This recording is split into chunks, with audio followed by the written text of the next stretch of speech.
Baik, tema hari ini saya kasih judul Yesus memerdekakan, karena ada hubungannya dengan juga di mana Indonesia kan memperingati hari kemerdekaan. Nah, Indonesia merdeka, siapa yang kasih merdeka kan gitu, ya kan? Nah, jadi judul saya dalam konteks rohani, Yesus atau Kristus memerdekakan. Saya ambil dari satu ayat dari Galatia. Coba kita lihat di Galatia pasal yang kelima, ayat yang pertama saja ya, kita baca ya. Mari kita lihat Galatia pasal 5 ayat 1. Supaya kita sungguh-sungguh merdeka, Kristus telah memerdekakan kita. Karena itu berdirilah teguh dan jangan mau lagi dikenakan kok perhambaan. Saudara, pada umumnya manusia tidak mau diperbudak, ya kan? Ada yang mau diperbudak? Nggak ada yang mau. Atau dengan kata bahasa politik, tidak mau dijajah. Dengan bahasa politik, tidak mau dikuasai oleh siapapun juga, oleh bangsa apapun juga, oleh siapa saja. Kita tidak mau. Manusia cenderung mau hidup bebas. Dan manusia cenderung mau bebas, tapi juga mau menguasai, overcome other, itu menakluk orang lain. Dia pihak lain mau bebas, tapi dia juga mau overcome, dia mau mengalahkan, mau menguasai orang lain. Nah, jika kita diberikan kebebasan, kecenderungannya, nah, sifat manusia bisa menyalahgunakan, abuse of the freedom. Kalau orang yang punya kekuasaan, dia bisa abuse of power, mengalahkan atau menyalahgunakan kekuasaannya, menindas orang. Nah, makanya memudahkan orang, menjajah orang, ya kan, menguasai orang lain, saudara-saudara. Itu kecenderungan. Kenapa? Karena itu sudah melekat di dalam hati manusia sejak manusia jatuh ke dalam dosa. Mau menguasai orang, dia mau bebas, tapi mau menguasai orang. Nah, sejarah mencatat, saudara-saudara ya, kalau kita lihat di dalam Alkitab paling banyak catatan sejarah ya, dari peradaban manusia yang sudah maju, dalam arti mereka sudah punya pengetahuan yang baik dalam garis pengetahuan dari peradaban. Contohnya, kok bisa ada piramid? 10 orang Israel exit, ada negara, ada piramid. Siapa yang bangun? Pakai teknologi apa? Mereka tidak punya teknologi canggih seperti sekarang. Keren, bisa agak-agak bangun. Ada kan? Berarti itu peradabannya sudah maju kan, itu kan? Peradabannya, tahu ya? Civilization bahasa Inggrisnya. Sudah maju kan? Kan maju kan, bisa bangun. Sampai hari ini orang modern itu nggak bisa bangun lagi piramid itu. Ya kan? Namanya civilization. Nah, jadi punya kekuasaan dia, punya power untuk melakukan itu. Nah, namanya kan Firaun, betul nggak? Ya kan? Nah, bagaimana dengan sivilisasi yang maju seperti di zamannya Babilonia? Wah, punya namanya istilahnya ke taman gantung. Pernah dengar taman gantung? Hanging garden. Yang paling terkenal itu hanging garden katanya, taman gantung di mana Raja Babel itu bangun itu untuk bininya, karena bininya kan berasal dari jauh banyak. Jadi bangun taman supaya queen-nya happy, senang, ya kan gitu kan? Nah, tanya lagi negara, apa bangsa-bangsa lain yang sudah sivilisasi atau peradaban, punya kekuasaan tapi menakluk bangsanya, kan gitu kan? Ya kan? Nah, ini adalah kecenderungan. Nah, kalau kita coba lihat di zaman yang sudah masuk ke abad yang ke pertengahan dan juga abad abad ke-11, abad yang ke-15, 16, 17 dan sampai abad yang ke-19 sampai 19 ya. Kita lihat banyak peradaban yang sudah maju-maju di Eropa. Di Eropa kan? Ya. Saya kasih contoh aja, saudara. Peradaban yang bisa menguasai dunia ini pada masa itu namanya kan The United of the Great Britannia. Itu Inggris ya. Wah, Inggris ini saudara punya kerajaan, punya power. Dia bisa menjajah bangsa-bangsanya. Hey, kenapa bisa? Ya memang dia punya sivilisasi. Peradabannya sudah maju, punya pengetahuan dan punya kekuasaan, bisa menakluk bangsa-bangsa lain, benua lain, wilayah lain, dan jadi wilayah dia. Makanya ini disebut persemakmuran ya, persemakmuran yang terkenal yang dikuasai oleh British. Ada juga penjajah yang sivilisasinya hebat, Spanyol, yang terkenal dengan Christopher Columbus, yang menemukan katanya Amerika dan Amerika Latin, dan untuk conquer, untuk menguasai Amerika. Spanyol juga Portugis menguasai siapa? Menguasai di Afrika, dan pernah datang ke Indonesia menguasai Timur Leste. Masih ingat? Timur Leste. Timur Leste tahu di mana? Tahu sebenarnya. Tetangganya NTT yang lagi digoncang gempa bumi besar. Itu Timur Leste, sudah merdeka dia. Timur Leste tadi istilahnya tanda kutip dikuasai Indonesia. Sekarang mereka sudah, bukan sekarang, sudah hampir 20 tahun lebih ya. Zamannya Soeharto turun tuh, Habibie naik. Habibie bilang, udah lepaskan saja. Merdeka. Timur Leste merdeka. Oke? Nah ini sepengetahuan saudara. Banyak lagi saudara. Nah, jadi negara-negara super dalam tanda kutip super power pada itu ya. Kalau mereka menguasai dunia, kan, dipimpin oleh satu raja namanya monarki. Nah, karena negara-negara lain juga mulai maju, mulai pintar, mulai cerdas semuanya. Nah, karena masalah perang dan sebagainya. Satu persatu negara yang dijajah, kami merdeka, kami melepaskan diri. Nah, banyak yang melepaskan diri dari penjajahan apa? British, Inggris. Saya kasih contoh, Malaysia lepas dari Inggris, India lepas dari Inggris, kemudian Singapura ikut lepas dari Indonesia. Dijajah oleh siapa? Oleh Belanda, Holland, 3 abad lebih. Nah, kemudian karena kalah perang antara Jepang sama Amerika, karena dibom kota Hiroshima, Nagasaki. Ini kita dulu belajar itu. Pak Surya masih ingat di SMP kita belajar itu sejarah ya. Kita bisa merdeka karena Jepang kalah perang dengan Amerika. Tadinya kan dia jago kan, hantam Pearl Harbor di Hawaii.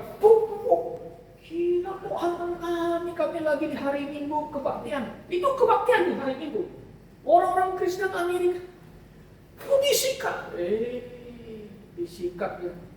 Akhirnya Amerika bilang, kami perang sama Jepang. Karena Jepang itu mau menguasai Asia kan, sama Asia Tenggara. Dibom. Dua. Angkatan menyerang. Aku menyerang. Nah, kesempatan negara ASEAN merdeka, termasuk Indonesia. Apakah Indonesia berjuang lalu merdeka? No. Tidak. Nah, tahu saudara, waktu di Belanda kalah perang sama Jepang, jadi kita pernah dikuasai oleh Jepang. Nah, karena Jepang kalah, dia bilang, udah, aku menyerah. Indonesia ambil kesempatan untuk mendeklarasi, to proclaim tanggal 17 bulan apa? Agustus, tahun berapa? 45. Soekarno-Hatta menyatakan kemerdekaan Indonesia dari Jepang, termasuk juga Belanda. Nah, saudaraku, jadi ini sifat karakter manusia di atas bumi ini, ingin menguasai lain. Dan manusia juga, kami tidak mau ditunda Islam, kami tidak mau kamu merdeka. Saudara tahu, di Agustus ini di Asia ada 3 negara yang merdeka. Kemarin Simukan ulang tahun ya. Itu pas harinya sama dengan Singapura ulang tahunnya kemerdekaannya. Dia merdeka lebih. Indonesia lebih duluan merdeka. Dan maksudnya 17 Agustus 45. Dan kalau Singapura tuh, Malaysia dulu merdeka dari British itu tahun 65. Ya, 57 maksud saya. Itu 30 Agustus Malaysia. Nanti Malaysia akan merayakan hutnya 30 Agustus tahun 57 dia merdeka. Kemudian Singapura karena bergabung dengan Malaysia, Malaya, dia pecah karena gara-gara seorang yang hebat namanya Lee Kuan Yew. Pecah, lepas dari Malaysia dan Malaya. Itu tahun 65. 9 Agustus 65. Itu mereka lebih kemudian baru merdeka. Indonesia 45 lebih cepat merdekanya daripada Malaysia dan Singapura. Tapi mereka duluan kaya, duluan hebat dari kita, ya, saudaraku. Nah, sebenarnya pada tahun 45 itu, 17 Agustus 45 itu, sebenarnya Indonesia itu belum merdeka benar. Karena belum bersatu Indonesia. Nah, karena Jepang kalah, Belanda datang lagi. Sikat Indonesia. Tapi Indonesia pada tahun 45 sampai 49. Dijajah lagi. Dihantam lagi. Akhirnya tuh Soekarno ditangkap lari sana, mengungsi gitu ya. Nah, mau dijajah kembali oleh Belanda. Tetapi karena tekanan politik, geopolitik dan PBB, saudara-saudara, akhirnya ya tanggal 27 Desember tahun 1949 ada namanya konferensi meja bundar. Nah, ini semua kita udah belajar di SMA. Ini konferensi meja bundar, disitulah Holland menyatakan kemerdekaan Indonesia. Tadinya dia nggak mau mengakui Indonesia merdeka, ya, jadi Indonesia merdeka. Yang sebenarnya dalam sejarah harus kita tahu. 27 Desember 1949 mengakui Indonesia, baru Indonesia bersatu mendirikan negara menjadi Negara Kesatuan Republik Indonesia dari Sabang sampai Merauke yang penuh dengan bahasa, suku, dan etnis bersatu jadi Republik Indonesia. Oke? Nah, karena itu, saudaraku, saya mau ambil kesempatan untuk menyampaikan khotbah ini, ya, tentang Kristus memerdekakan kita, ya. Kita ingin merdeka, bagus, ya. Semua orang mau merdeka, ya enggak? Nah, kemerdekaan manusia sebenarnya adalah kemerdekaan yang secara fisik saja, fisik. Tetapi kemerdekaan fisik pun bisa menjadi kemerdekaan yang hanya sementara saja. Kemerdekaan yang boleh dikatakan benar-benar belum merdeka sebenarnya. Nah, saya kasih contoh aja. Di Indonesia setelah kita merdeka 45, kemudian kita dinyatakan kemerdekaan oleh Belanda pada tahun 49. Benar-benarkah orang Indonesia sudah merdeka? Memang Belanda tidak menguasai lagi. Tetapi dalam tanda kutip artinya saudara, banyak suku bangsa yang merasakan kok kita ini belum merdeka. Ya kan? Belum merdeka karena diintimidasi. Ayo sudah merdeka belum kalau kamu masih diintimidasi? Belum kan? Kita belum mendapatkan keadilan seadil-adilnya kan? Betul kan? Karena kamu ditekan dan sebagainya kan? Nah, kita tidak mendapatkan pembangunan yang seimbang. Dan pusat dan daerah mereka mengatakan dalam kutip, oh kita belum merdeka. Kita masih berjalan di tanah yang berlumpur, sedangkan kamu berjalan di tanah yang keras, aspal di kota. Ya, dulu saya masih SMP. SD, SMP kita lahir di kampung, mana ada jalan aspal? Tak pernah lihat aspal jalan. Apalagi papanya Siti di Bangka, zaman kita masih belum, nggak ada namanya jalan aspal, nggak ada. Tahun 60 70 nggak ada di kampung, nggak ada jalan apa. Adanya adalah jalan tanah, jalan keras, jalan keras. Belum ada namanya listrik. Kami belum merdeka, kami belum punya listrik. Ya puji Tuhan hari ini di kampung-kampung sekarang sudah punya listrik. Saya masih SMA, keluar kota, baru di kota baru ada namanya ada listrik kan. Di kampung kita mana ada listrik zaman saya 7 tahun 70-an. Nah ada. Nah belum merasakan kemerdekaan itu saudara ya. Oke. Nah saudara, kita lihat di dalam Alkitab, kita kembali ke teks Alkitab ya. Di sini mengatakan bahwa manusia ingin dibebaskan, manusia ingin merdeka. Tetapi sesungguhnya manusia belum merdeka seutuhnya, hanya sebagian fisiknya itu saja. Tapi manusia yang tidak mengenal Tuhan, yang belum ada di dalam Yesus Kristus, mereka sebenarnya sedang dijajah. Oleh siapa? Bukan dijajah oleh Belanda, bukan dijajah oleh British, tetapi dijajah oleh dosa. Dikuasai oleh dosa. Bahkan boleh kita katakan kita ini dikuasai, dijajah oleh si iblis. Kenapa? Karena kita belum ada di dalam Kristus, saudara. Itu sangat real, nyata apa yang dikatakan oleh Alkitab firman Tuhan, ya kan? Sekalipun kita mengatakan kita sudah bebas dari Belanda, yes, secara fisik, ya, secara geopolitik. Tetapi dalam spiritual, dalam rohani manusia yang tidak ada, belum ada di dalam Kristus, Anda sedang dikuasai oleh dosa dan oleh sistem dunia ini yang dipimpin oleh si jahat itu. Nah, Paulus ini ingin mengingatkan kita kembali, saudara-saudara. Yang penting di dalam hidup kita memang kita ingin supaya bebas boleh. Anda boleh bebas. Anda memiliki kebebasan di negara Eropa yang latar belakang Kristen, ya kita bebas. Tetapi kebebasan itu Anda yang miliki hanya secara fisik saja. Apa Anda di Amerika itu sama secara fisik saja? Anda boleh bebas ngomong dan sebagainya. Tetapi saudara, kebebasan Anda di sana masih dikontrol oleh apa?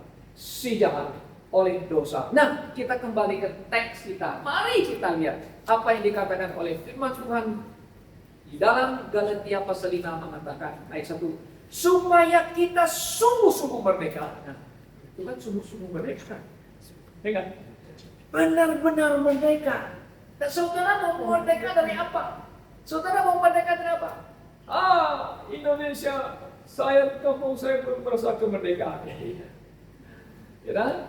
Tapi Yesus di sini, firman Tuhan di sini mengatakan, supaya kita sungguh-sungguh merdeka. Kristus telah memerdekakan kita. Karena itu, berdirilah teguh, jangan mau lagi dikenakan kuk perhambaan. Nah, ini sangat jelas sekali apa yang disampaikan oleh Paulus kepada kita, ya saudara-saudara ya. Oke. Nah, sekarang kita lihat apa yang kita baca tadi ya, sangat jelas saudara-saudara ya, mengatakan ya bahwa Yesus itu adalah sumber apa? Sumber kemerdekaan yang sejati. Oke? Kemerdekaan yang sejati. Itu adalah sumber kemerdekaan yang sejati.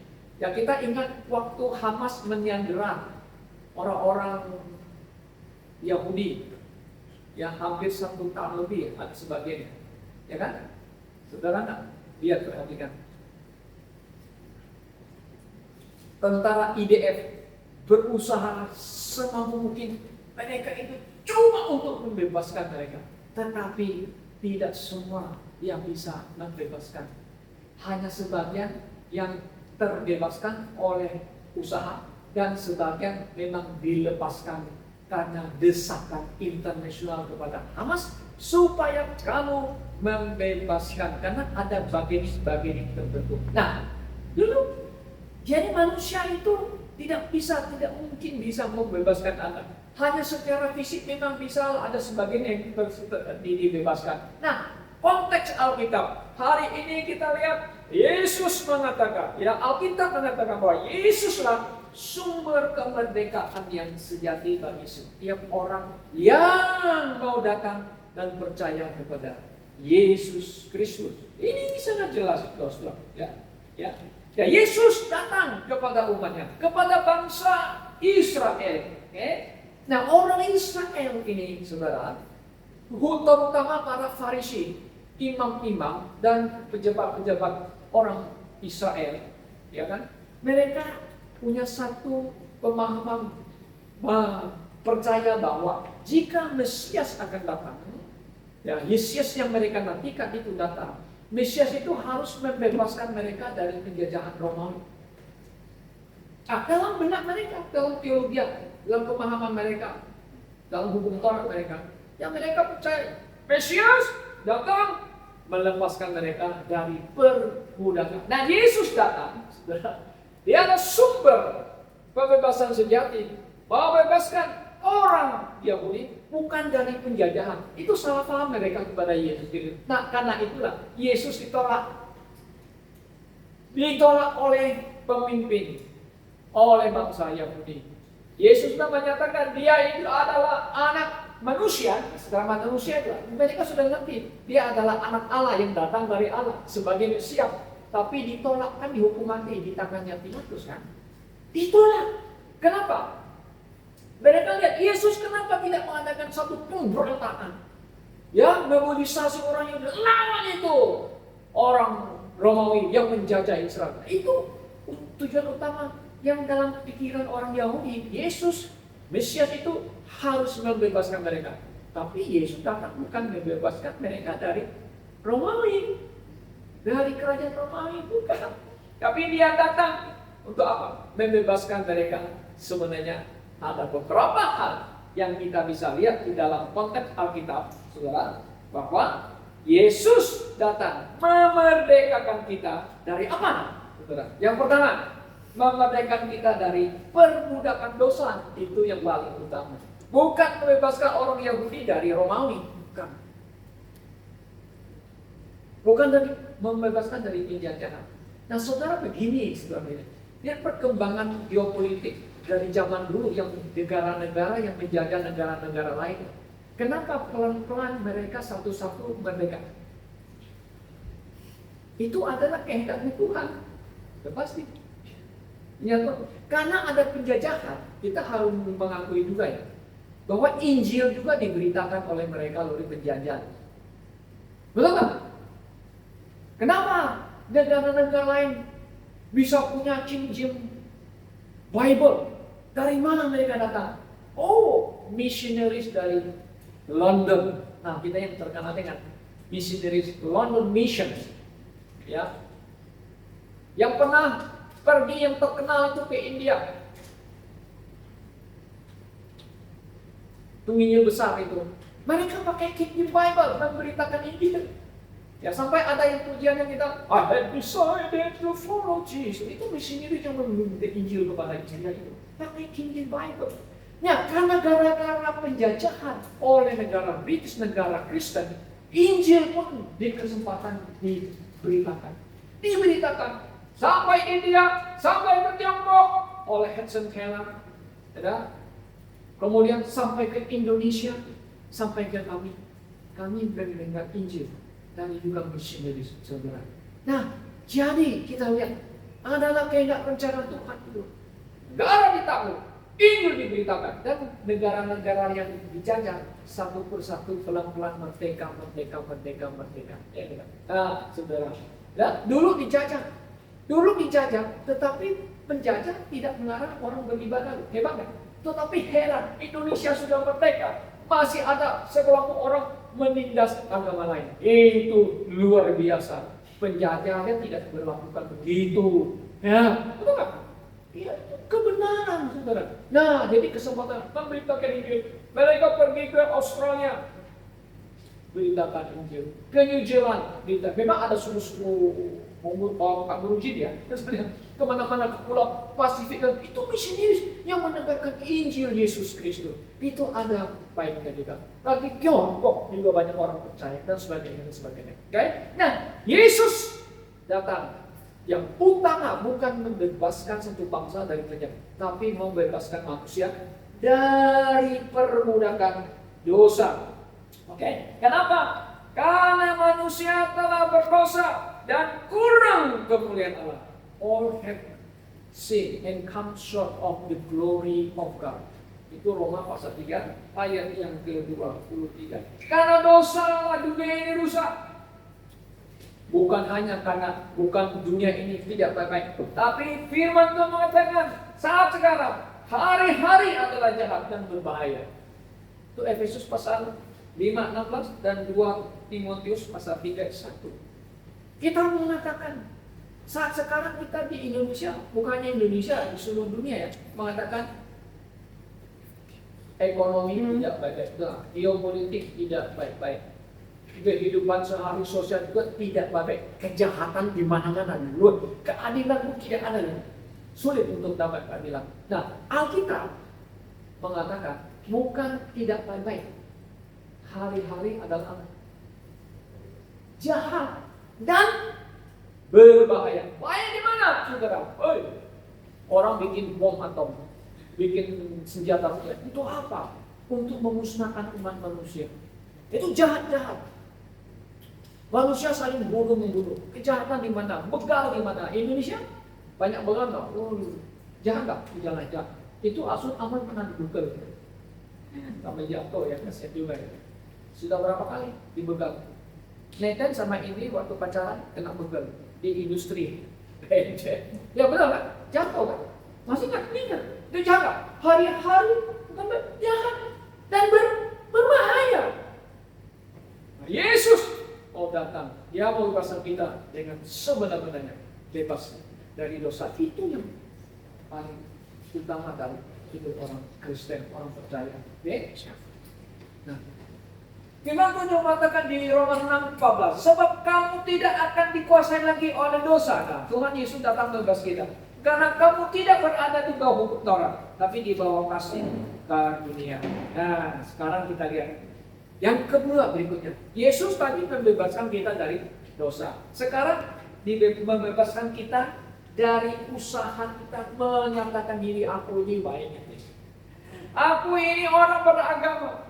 Aku ini orang yang tidak melakukan kejahatan dan sebagainya. Ya, kita dibebaskan dari membenarkan diri gitu. Ini terutama orang-orang Yahudi Yesus datang itu.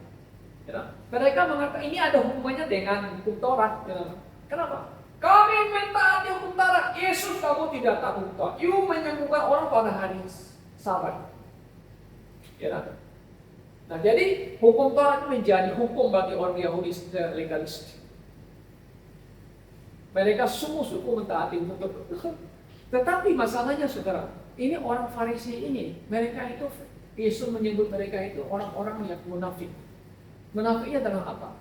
Di sisi lain mereka katanya punya hukum Musa, tapi di sisi lain mereka punya hukumnya sendiri lagi. Mereka bikin hukum sendiri, menyatakan dirinya benar, ya, dengan tradisi yang ada. Nah, ini yang terjadi dengan kita manusia.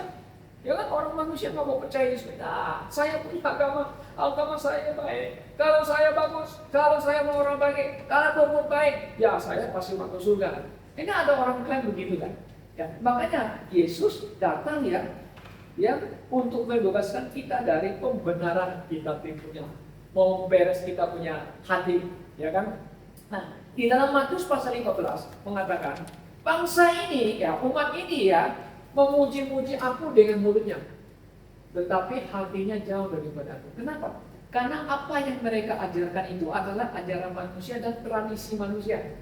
Saudara bisa baca di Matius pasal 15 8 9. Sangat jelas. Jangan sampai terjadi orang Kristen, oh haleluya, oh puji Tuhan, mulutnya, tapi hatinya jauh daripada Tuhan. Apa yang mereka lakukan? Yang mereka lakukan bukan menuruti apa yang diajarkan Alkitab, tetapi yang diajarkan oleh manusia. Itu perlu kita perhatikan. Hati-hati sekali saudara ya. Jangan sampai kita seperti orang Yahudi. Ya, coba kita lihat lagi di Roma pasal 10. Nah, Paulus di sini mengatakan ini orang Yahudi itu orang yang beragama. Yes. Orang-orang yang sangat beragama, mentaati hukum dengan baik. Nah, tapi Paulus mengatakan apa? Coba kita lihat. Di Roma pasal 10 ya, Roman 10 mengatakan, saudara-saudara, ingin hatiku, doaku kepada Tuhan supaya orang Israel diselamatkan. Nah, orang Israel. Kan? Sebab aku dapat memberi kesaksian tentang mereka, bahwa mereka sungguh-sungguh giat untuk Elohim, atau Allah, tapi tanpa pengertian yang benar. Nah, ayat ketiga ini, pembenaran mereka itu. Sebab oleh karena mereka tidak mengenal kebenaran Allah, dan oleh karena mereka berusaha untuk mendirikan kebenaran mereka sendiri. Kami benar, sesuai dengan ini, sesuai dengan pemahaman kami, ya kan? Apa yang terjadi? Maka mereka tidak takluk kepada kebenaran Allah. Tidak? Giat untuk Tuhan. Banyak orang bisa giat, mungkin untuk Tuhan, tapi tidak punya pengertian kebenaran. Artinya tidak mengerti tentang doktrin yang benar, ajaran yang benar. Itu sama dengan orang Yahudi. Nah, Yesus datang mau bebaskan kita dari pembenaran kita, supaya kita tunduk kepada kebenaran Allah. Kemudian yang berikutnya, Yesus datang untuk membebaskan kita dari apa? Dari kutuk hukum Taurat. Kenapa bisa kutuk hukum Taurat jadi? Yes, saudara. Hukum Taurat itu selalu mengikat orang Yahudi. Dan orang Yahudi nggak mampu melakukannya itu. Maka itu Yesus datang untuk menggenapi hukum Taurat itu. Di dalam perjanjian lama, you tidak taat hukum Taurat, you binasa. Tapi you taat hukum Taurat, Anda akan diselamatkan. Tapi realitanya, nyatanya mereka tidak mampu melakukan itu. Nah, karena itu Yesus datang untuk membebaskan kita dari kutuk. Hukum Taurat itu baik betul. Dia seolah seperti school master. Kalau school master itu terjemah Indonesia itu walinya anak-anak yang tuntun dia. Wali ya, guide, tuntun. Itu hukum Taurat seharusnya memimpin orang Yahudi, orang Farisi kepada Kristus, tapi mereka nggak mau. Kenapa? Karena hukum Taurat itu menulis tentang Yesus Kristus. Nah, puji Tuhan, kita menemukan Yesus. Kenapa? Karena firman Tuhan tuntun kita kepada Kristus, perjanjian lama dan perjanjian baru. Tuntun kita ketemu. Tapi PN itu yang menuntun kita kepada Kristus. Dia seperti school master sehingga kita menemukan. Nah, karena itu Yesus mati di salib adalah menanggung kutuk itu bagi kita. Karena di Galatia 3, saudara bisa baca ya, Galatia 3, saudara bisa baca sana. Ya, Galatia 3 ayat 13. Kemudian kita lihat lagi, Yesus datang untuk membebaskan kita dari perasaan kita yang bersalah dan hukuman. Apa itu perasaannya? Saudara bisa merasakan kalau saudara buat salah, ada perasaan guilty kan? You did something wrong kan? Anda merasa guilty kan? Kalau Anda punya perasaan hati nurani, pasti Anda akan merasa guilty. Betul nggak? Apalagi kita orang berdosa. Kita buat dosa, kita menentang melawan Tuhan, melawan Yesus. Setelah saudara percaya kepada Yesus, saudara akan mengatakan, oh Tuhan, ampunilah aku orang berdosa, Engkau mati bagi kau. Itu membebaskan kita dari perasaan bersalah. Nah, saya kasih contoh. Itu ada, Yesus mengatakan ada 2 anak. Ya dalam bapak, perumpamaan bapak punya 2 anak. Anak bungsu, anak sulung. Anak bungsu, kasih saya harta. Pak ini bapak, aku mau pergi, aku tidak mau tinggal sama bapak. Bapak pun kasih. Dia foya-foya habisin duitnya. Semakin banyak duit, banyak cewek-cewek. Luar biasa. Itu sudah umum. Kalau kita tuh begitu, wah, di happy, banyak teman, ya, banyak duit, banyak friend. Betul nggak? Banyak friend. Laki perempuan kan, pandang senang-senang, kalau banyak duit dekat-dekati. Kalau jadi temannya, pasti kalau temannya banyak duit, pasti dekat-dekatin. Kayaknya banyak duit. Ya, digeser. Sisa ceknya, sisa gote, sisa cepet, tarik dunia, dipakai namanya. Nggak ada punya uang lagi. Semua teman tinggalkan dia. Nah, tinggalkan dia. Lapar, mau kerja tidak ada keahlian. Dia kerja apa? Akhirnya karena kelaparan, dia kerja jaga babi. Dia kan ceritanya itu, jaga babi. Dia lihat babinya makannya lahap. Kenapa saya meninggal? Di rumah bapakku banyak makanan, banyak pelayan-pelayan. Kenapa saya harus mati karena kelaparan? Akhirnya dia sadarkan diri kan. Sadarkan, nah di feel guilty. Dia bilang apa? Aku akan kembali kepada, aku mau minta ampun, minta maaf kepada langit. Katakan langit itu surga. Langit dan juga kepada Bapa. Nah itu feel guilty. Nah saudara, kita sehari-hari bisa feel guilty. Ya, Tuhan datang untuk membebaskan dia supaya perasaan guilty kita ini ya memang sudah diselesaikan oleh Tuhan Yesus. Apa saudara masih ingat dosa saudara?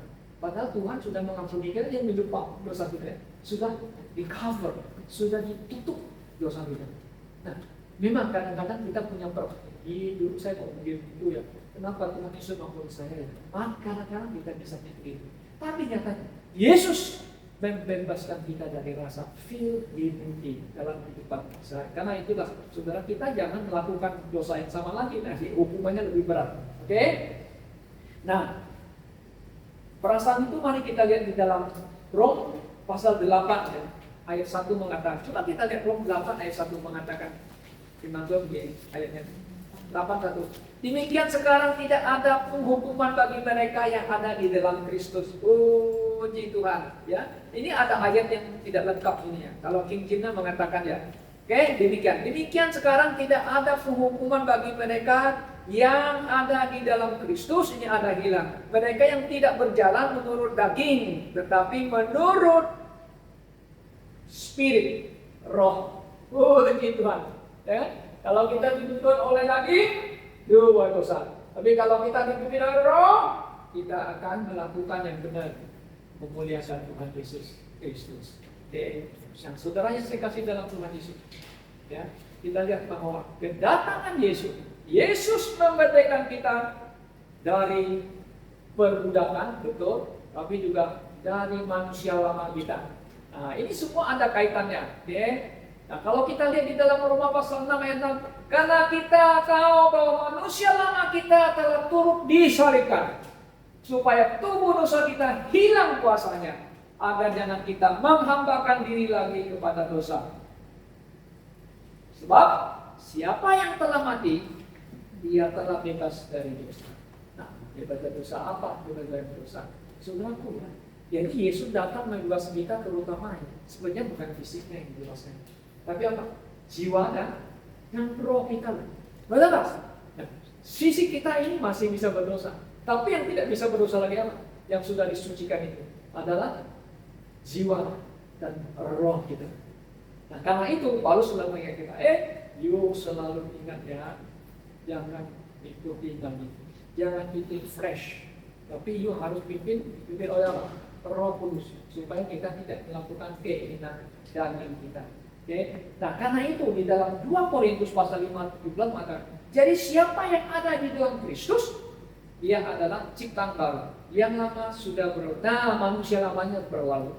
Sesungguhnya yang baru sudah datang.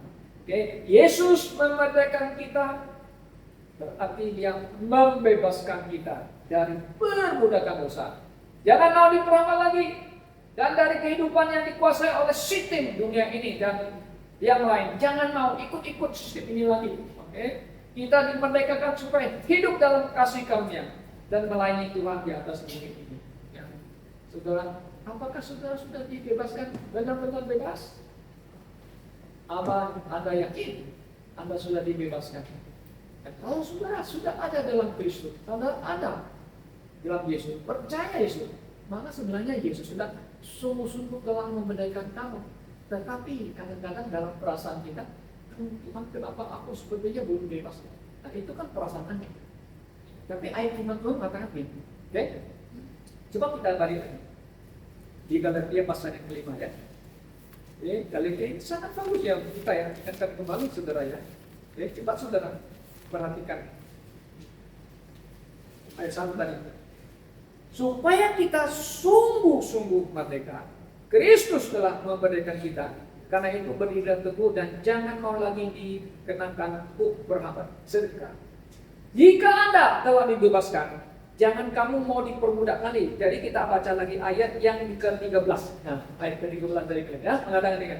Jika kita telah merdeka ya, Paulus mengatakan, saudara-saudara, memang kamu telah dipanggil untuk merdeka. Kita dipanggil untuk merdeka. Tapi jangan kamu mempergunakan kemerdekaan itu sebagai kesempatan untuk kehidupan dalam dosa. Melainkan kayak layanilah seorang akan yang lain oleh kasih.